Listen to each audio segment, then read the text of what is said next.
قبل ما يكون في كون، قبل السماء والأرض، قبل الزمان والمكان، كان في لا شيء، ولا ضوء ولا ضلمة ولا فراغ حتى. العقل ما يقدرش يتخيله.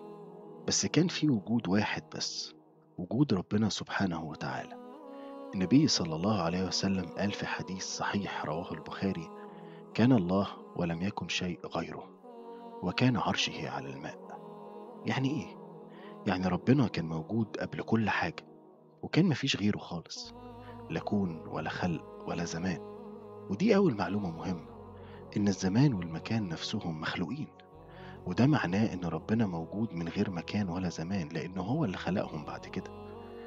في نفس الحديث لما الرسول عليه الصلاة والسلام قال وكان عرشه على الماء، ده بيقول لنا إن أول مخلوق ربنا أوجده هو العرش، وتحته الماء.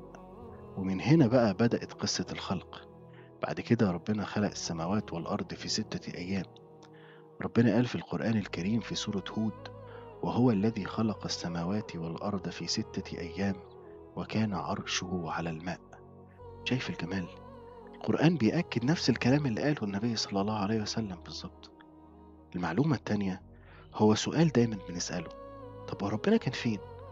هو الحقيقة إن إحنا ما ينفعش نسأل السؤال ده بنفس الطريقة اللي بنسأل بيها عن المخلوقات، لأن المكان ده من صنعه هو. زي ما المهندس ولله المثل الأعلى بيعمل البيت، بس هو نفسه مش جواه. هو اللي أنشأه لكن مش محتاجه. ربنا فوق المكان والزمان، مش بمعنى إنه في مكان فوق، لكن بمعنى العظمة والعلو اللي تليق بيه سبحانه. قال تعالى في سورة الشورى: بسم الله الرحمن الرحيم: ليس كمثله شيء وهو السميع البصير. يعني مفيش حاجة زيه، لا في الوجود ولا في الكيفية. لما نفهم ده، هنعرف إن وجود ربنا مش زي وجود أي حاجة تانية. هو الأزلي الأبدي اللي ملوش بداية ولا نهاية. ربنا قال في سورة الحديد: هو الأول والآخر والظاهر والباطن وهو بكل شيء عليم. يعني الأول يعني قبل الوجود كله، والآخر يعني بعد كل الوجود، والظاهر فوق كل شيء بعظمته، والباطن أقرب من كل شيء بعلمه.